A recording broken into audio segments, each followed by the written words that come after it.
Hey, so yeah, I was talking to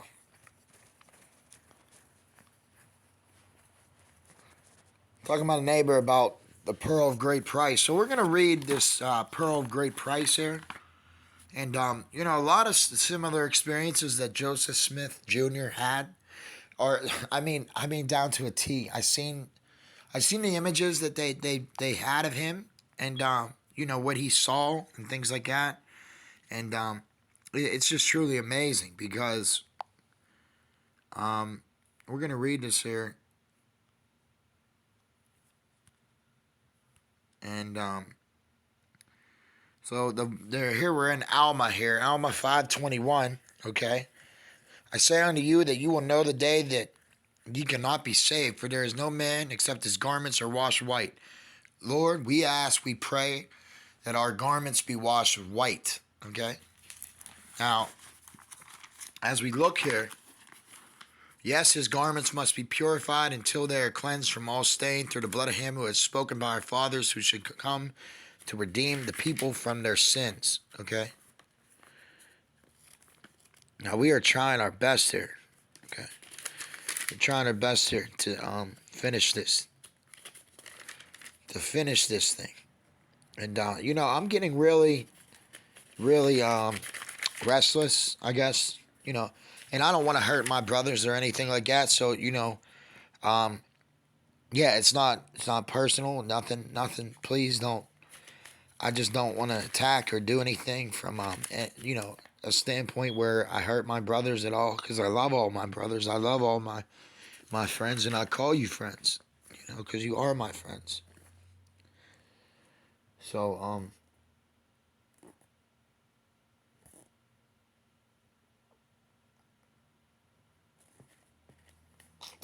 yeah, I was looking here at the Garden of Gethsemane. Oh my God, is that beautiful? I'd love to see it. But anyways, so yeah, Alma. Alma sounds a lot like llama. You ever see the llamas? I was up at this parade seeing these llamas. Man, they were so cool. They were beautiful. These llamas were beautiful, and man, it was a sight to see. It was a sight to see. But anyways, I was going through. Let's see if we could find this here. Uh, let's see. Library. Um,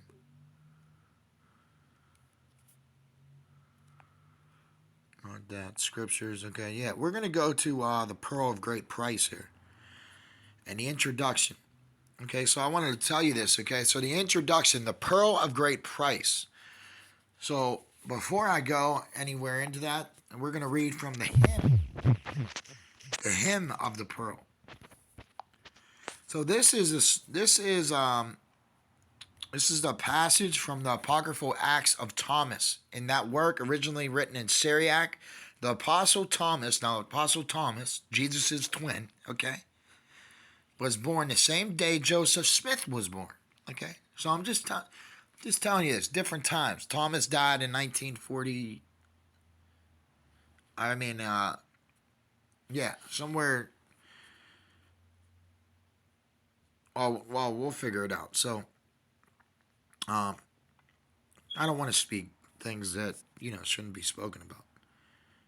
So, yeah, this pearl, we talked about this. This pearl, God gives out 31 pearls. So many pearls, okay? And these pearls are like diamonds, they're like crystals, okay? They give you sight, they give you the ability to see, translate things that no man can translate. And they also represent the soul, okay?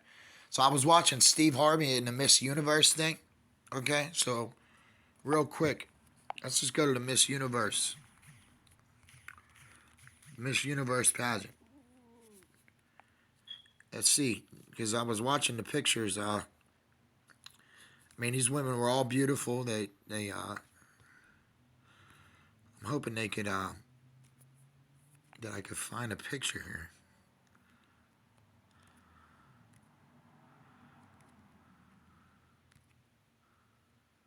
that they show. Yeah, I remember when Trump did it. Yeah, here's a good picture. Here's a good picture of it right here. You see that? That's almost like one big eye. Okay, one big eye. But it also looks to me almost like a pearl coming out of a shell. A pearl coming out of a shell. Now, all these women were so beautiful. And I really loved that Indian woman who won the pageant. Man, was that Indian woman smart? She was Hindu. She said namaste, okay? And she was just beautiful. She spoke with such confidence and zeal, and she spoke good things. And that's what we're all supposed to do, is speak good things, speak good words, speak divine words. Our words carry spirit. Remember, we said everything is spirit. When we're in the spirit world, which is no different from this world, dream time, no different from this time, okay? Speak good words. So that's there's a picture of Thomas right here. Beautiful picture of Tomas.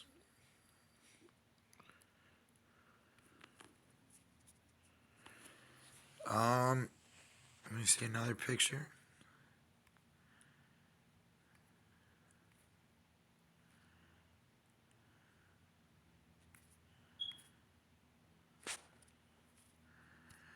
Okay, so we're going to read the Hymn of the Pearl. So, this is the Hymn of the Pearl, written by Judas Thomas Didymus, the apostle, in the country of the where? The Indians. The Indians. So, I got to be honest with you. I did not know my youth. I have a problem remembering my childhood, and it's very hard. It's very hard to not remember things, okay? It's very hard to try to remember everything. Because I had a dream one time. I was telling somebody this, that I had a dream one time that I met death, okay? And I met the woman who was a seer, like Baba Yaga, okay? For the lady that was at a Delphi, okay? A Delphi. Because I have a lot of relationships and parallels to Dionysus and Didymus and, you know, a lot of things. Samson, a lot of things parallel my life, and especially Joseph Smith. Okay? So anyways, this is the Hymn of the Pearl. This is a Gnostic thing in the country of the Indians, okay? This is what, Thomas the Contender says. When I was a quiet little child, or we can say Dumazit, okay? I was dwelling in the house of my father's kingdom, and in the wealth of the glories of my upbringers was I delighting. From the east, our home, my parents forth sent me with the journey provision. Indeed, from the wealth of our treasure, they bound me up for me a load, okay? Large was it, yet was it so light that alone I could bear it. So, see that? And let's see. So we're gonna see if we can find this here and try to understand this a little bit here, a little better. So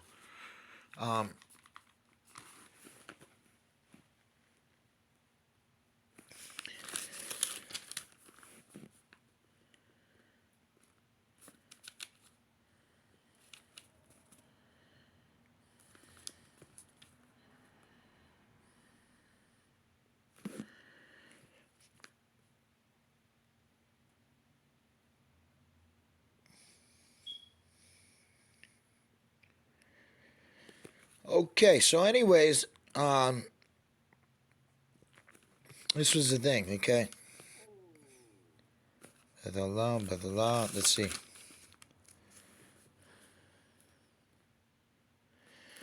Okay, I don't see it here, but we can look it up. So, indeed, the wealth of our treasure. So, he said, alone I could bear it. Gold from the land of Beth Aleah, or Beth Al-Ayah. Silver from Gazak, the Great. Chalcedonies of India. You see, a lot of people don't realize Jesus, Thomas too, spent time in India. Spent time with Buddha. We went through all the ascended masters. We talked about this, and I'll later go into the Aquarian Gospel of Jesus Christ after we finish this Book of Mormon, so to speak. So, iris-hued opals from Kashan. They girt me with adamant. Okay? They girt me with adamant.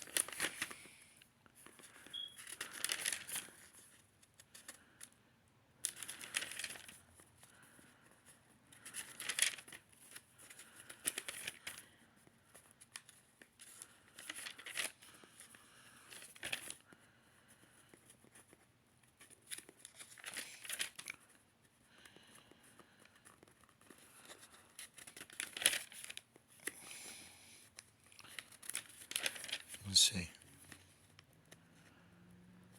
Now, adamant is a stone harder than flint. Okay? The word is translated what? Diamond. Okay? Diamond. Right here up on, here we are, diamond. They had the power to cut even iron. So what's cool under pressure? What's cool under pressure? You got diamonds. Okay? My glorious robe they took off of me. He lost his royal garments. The shroud. Which in their love they had wrought me. In my purple mantle, purple is a sign of royalty, which was woven to match my stature. This was a coat. And with me then they made a compact, and my heart wrote it, not to forget it. Like we said, God writes his word on your heart. This is the new covenant. And saying, if you go down to Egypt, remember, out of Egypt I called my son. Thence you bring the one pearl. This is the one pearl. Right? What is this pearl? This is an eye. This is the eye that the evil men have sought and had. This may be the dragon eye. Okay? So the pearl that lies in the sea, hard by the loud breathing serpent, as always said, in order to get the gold, you gotta go through the dragon. Okay?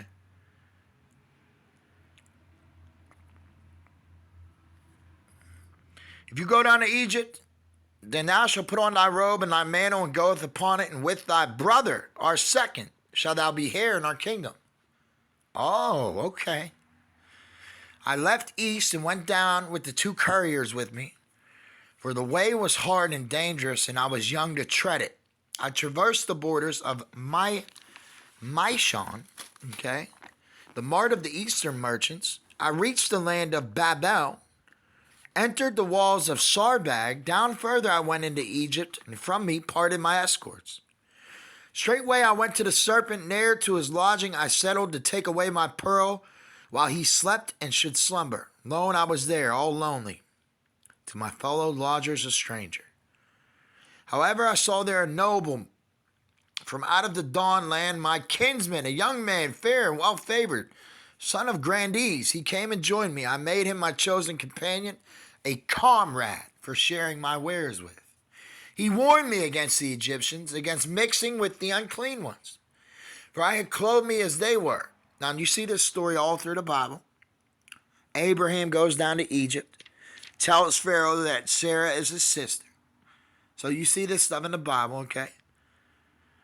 So, with their wiles, they had made my acquaintance. They gave me victuals to eat.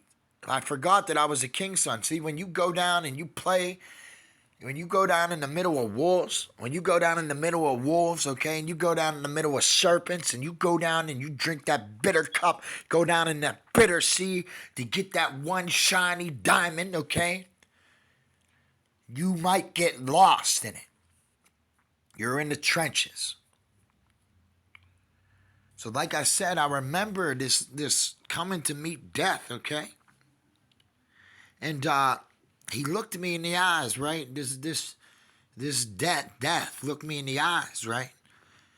And then the lady came with her eyes, and she was like Baba Yaga. And she examined me, and she said the consortium wiped your brain. And she named me. And I was somebody special. And death looked at me and just stared at me. Scared. So,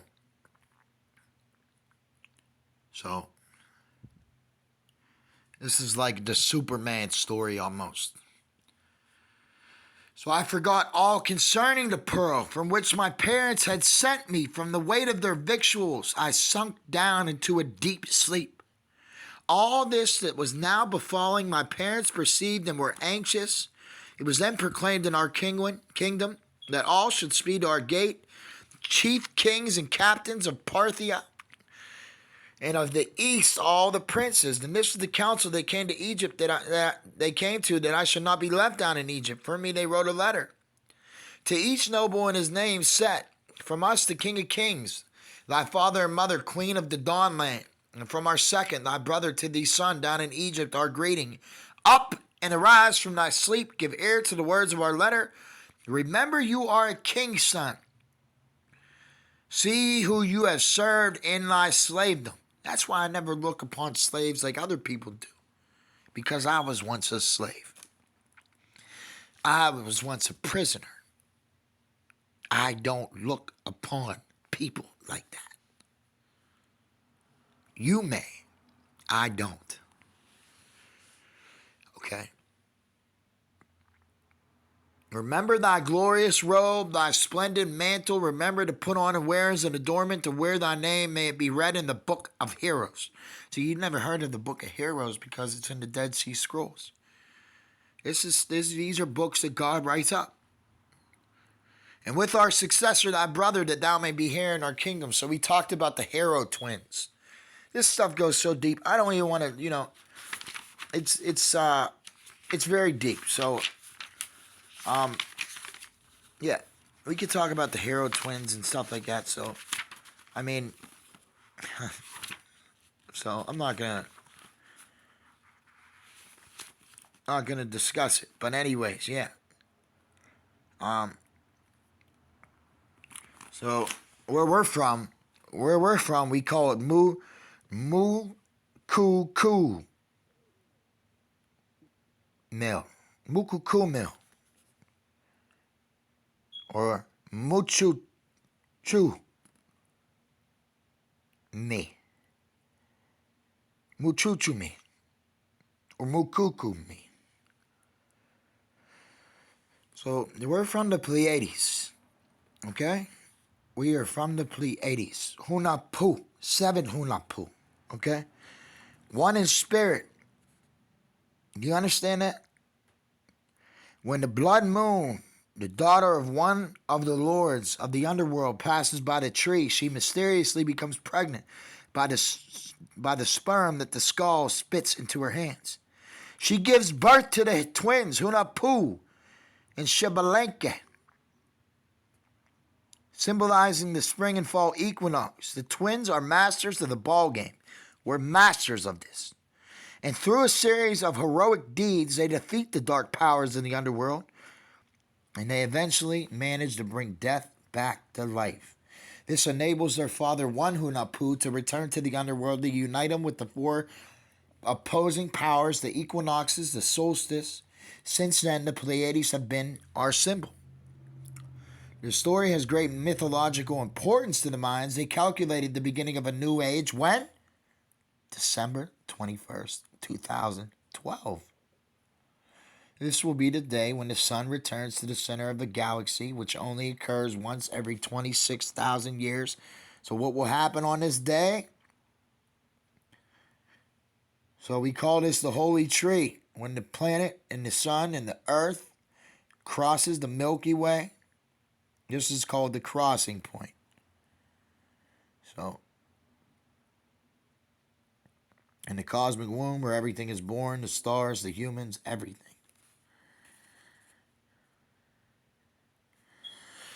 So when they say that you got to go down and get this pearl, this is what it's talking about. The Maya know this. This is what it's talking about. So it's talking about like the mythological twins who were born and had to journey through the underworld so that the light could return. And the earth will be reborn after 26,000 years until when she completes her long way back to the center. The Mayans say when the sun is at the center of our galaxy on December 21st, 2012, we have reached the center of time. It is said that the Mayans' understanding of time is different than ours. It does not really hinge on a certain date. So we know the dream world, also called the weave of the universe, when its endless spiraling movement, which starts the center and returns to it, our own linear concept of time is very different. Therefore, the end date the Mayans have calculated does not actually pinpoint a particular day, rather a transition towards a new reality and a level of consciousness, right? So you notice the crystal mind. We're going to that crystalline structure, the crystalline consciousness. If you can't feel it, I don't know what to tell you. I'm trying to make you feel it, okay? So this is the whole story about what I was telling you about the Mayans and the Hero twins, okay? Me and my bra, me and my cop, we were twined in one, okay? 2 in 1. Jonathan and David, 2 in 1. Saul's son, David, 2 in 1. Elijah, Elisha, whatever you want to say, 2 in 1.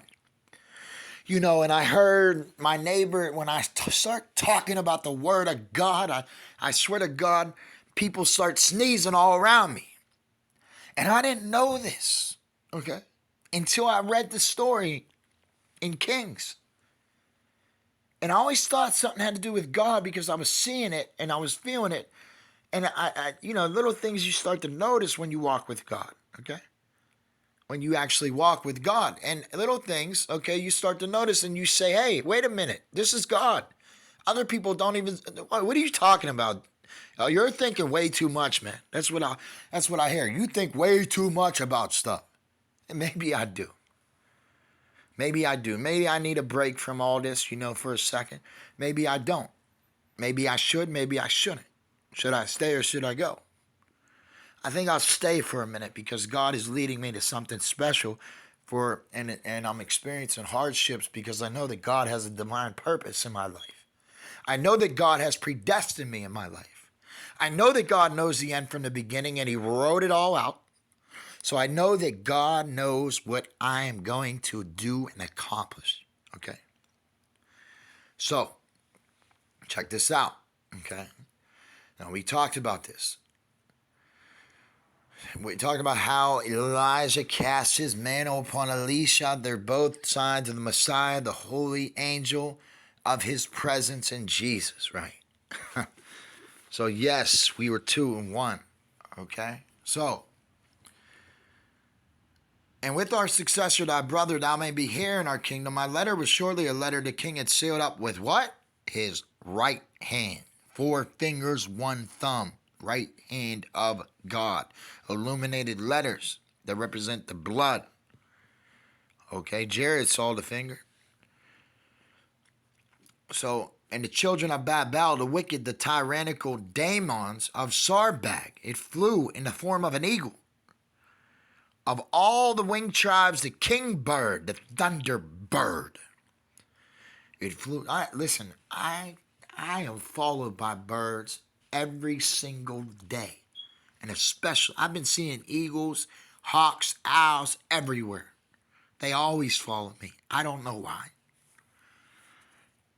People don't notice it. People don't look up. They don't see up. They don't look to see. I know things because I sense things. I know the essence of things and the spirit of things, I'm just trying to make other people aware of it. So it flew and alighted beside me. It turned into a speech altogether. Its voice and sound of its winging, I woke and arose from my deep sleep until I took it, I kissed it, I loosened its sail, I read it. Now, what does this mean? Remember, the bird is the word. So the word is the world.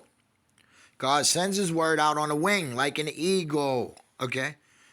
It permeates, it goes through waves across the universe. It echoes, echo, echo. So, I loosened its seal. Now, who has the ability to loosen the seals, right? Who has the ability to loosen the seals? Who was found worthy to loosen the seals?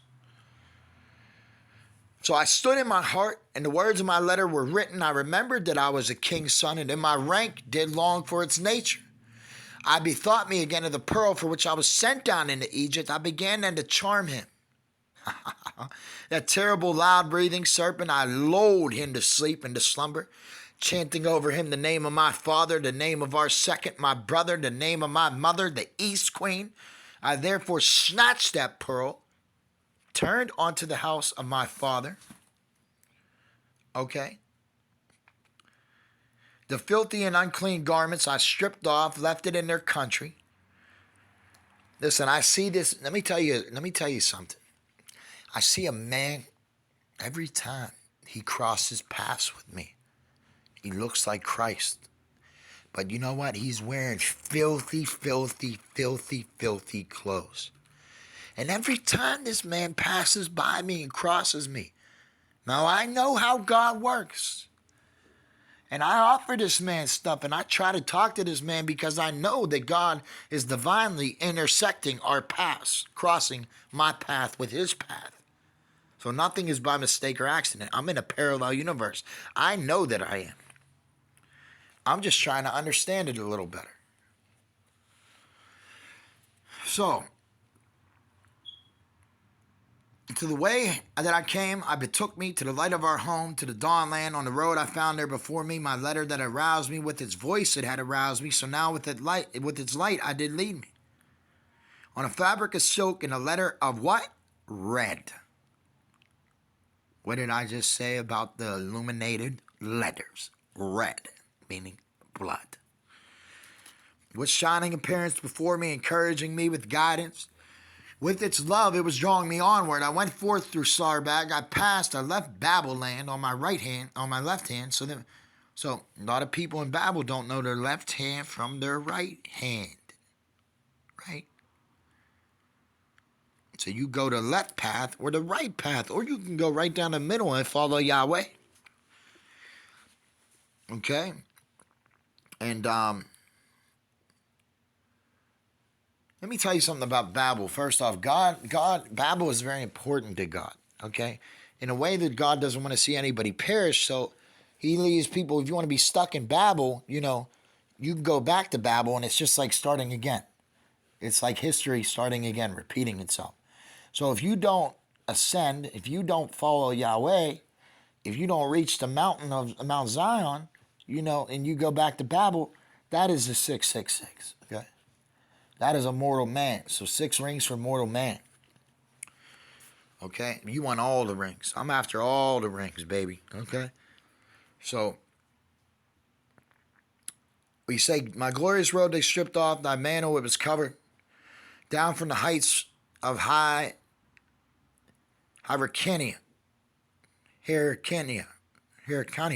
Thither my parents did send me by the hands of their treasure dispensers, who trustworthy with it was trusted. Without my recalling its fashion in the house of my father, my childhood had left it. At once, as soon as I saw it, the glory looked like my own self. So let me tell you a dream that I had, okay? A dream that I had was a man showed me a painting, okay, of me as a child. I was a Jewish boy. I had locks on my hair, okay? Even locks, like a Nazarite. And I was a little Jewish boy looking at my tomb. I was looking at my tomb. And I saw my back. I didn't see my face. I only saw my back. So that's just a little something. And the man said to me, is a message from the past for you. So I love my brother so much. When you're a firekeeper, a daykeeper, a real player in this game, it's not easy.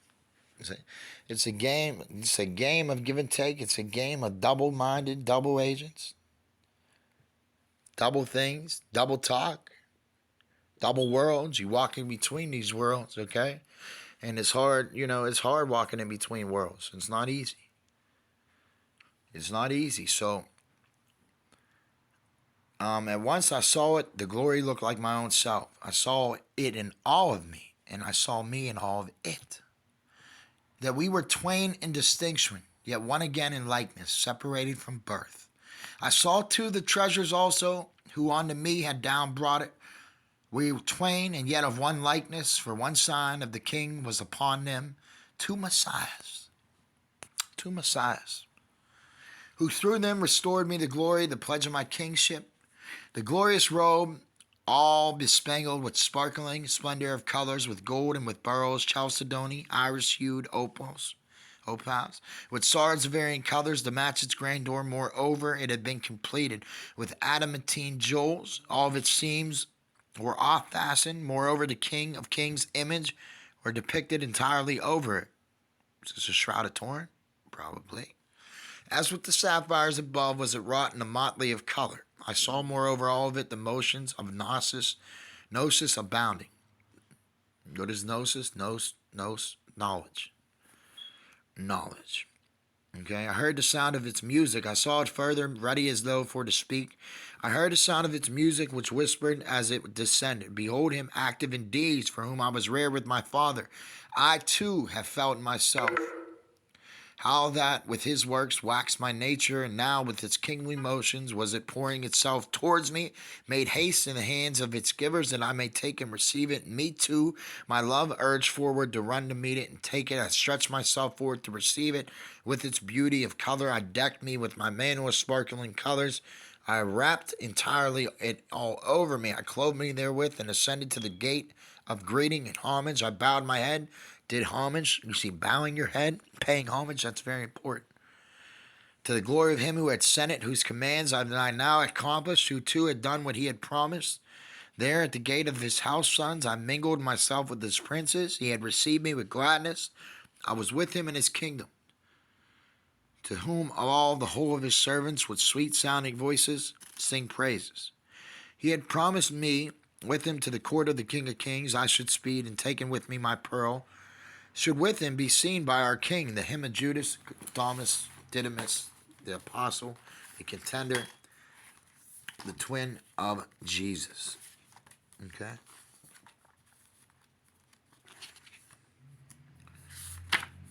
So I told you this, okay?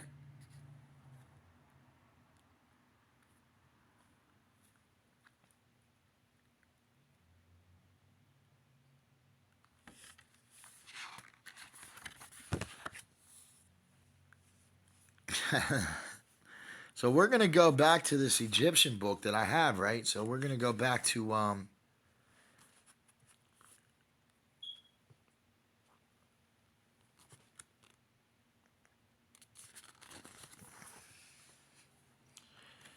so we're going to go back to this Egyptian book real quick.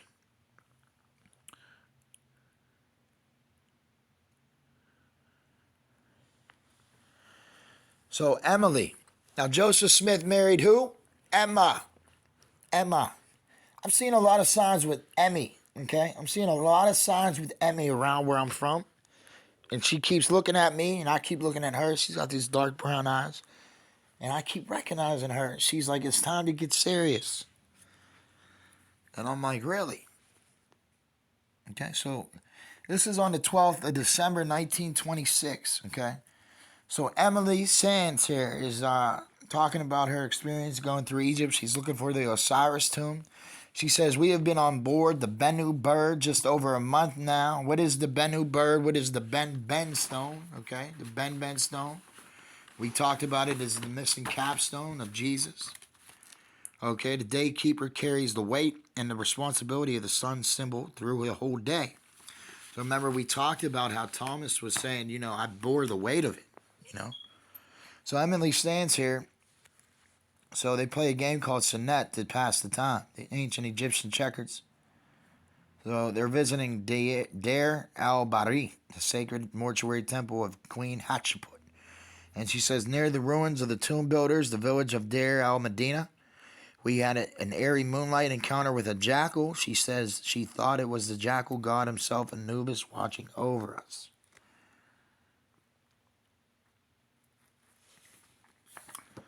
So there you go.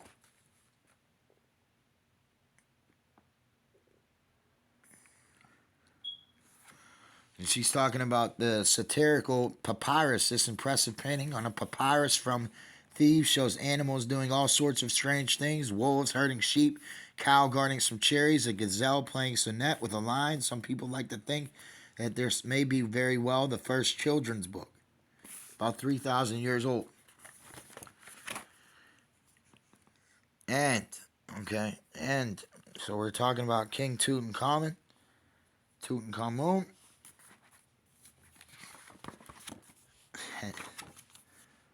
And we're on the 18th.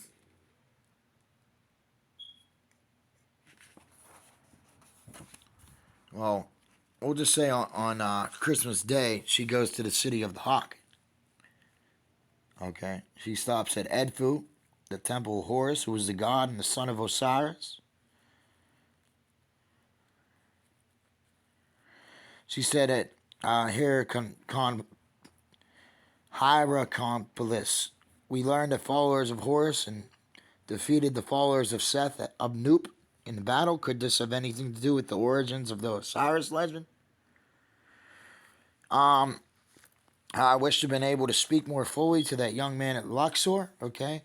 And she's saying that, she's showing this priest in the sketch of these priests carrying the statue of Horus to celebrate the god's marriage to the cow goddess Hathor. Noel, okay?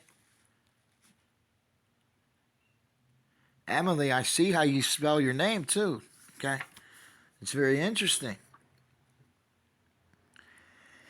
She went around asking about the strange young man who passed the Eye of Re amulet on to me. I was told by an American who had arrived from Aswan that I had heard of told of a secret group who were still said to worship Isis and Osiris. I wonder if that young man had anything to do with it. I'm going to close the book right there. And, man, I could talk about this forever. So I'm going to stop right here because I didn't even get to the Joseph Smith part, but we're going to stop right there. And, yeah.